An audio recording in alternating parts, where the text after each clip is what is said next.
Technician, meron po tayong ginagawa TCL. Ang ginawa po natin, yung BGL po niya, wala po siyang voltahe. So ayan po yung kanya. Ito 42 inches yan. Ayun ang lumabas. Pero pag pinatay po natin siya, ayan, patayin natin okay. Tapos ayan po, sana masundan nyo po ipapower on ko siya.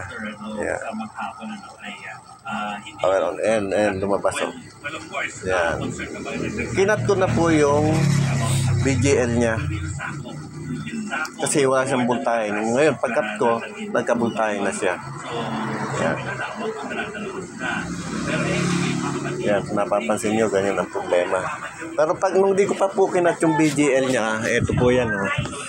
Nakikita nyo po ba? Ayan. Napakita mo mabuti. Hindi ko na itatawag kasi wala pa nung taklob yung flame. Ayan Yun yung BGL. Ayan po. Kinat ko na yan. Nakakat na yan. Yung BGH. Ito po yung BGL niya. Ayun binalik ko kasi kinat ko rin yan kanina. Yung BGL, kinat ko yan yung papunta po rito sa screen na to. Yung papunta po rito sa LCD. Ayan. Yun nakakat yan. Tapos hininaw ko isang wire. Ayan, papunta rito. Tinip ko. Tapos hinabang ko lang siya rito para naman makakuha. Tapos hinanap ko yung kanya, yung data niya, yung COF. Hinanap ko yung data niya. Ito. Ang kinalabasan ng data ay ito. Ayan. Tapos nakita ko kung nasan posisyon yung BGH. Ito. Ayan. Kaya ito yan. Kung makikita po ninyo. Ito yan. Ayan. Yun.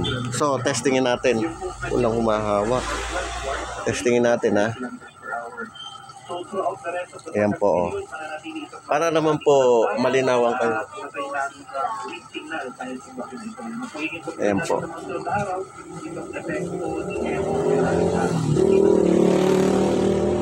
Kung nakikita nyo, itukuan ko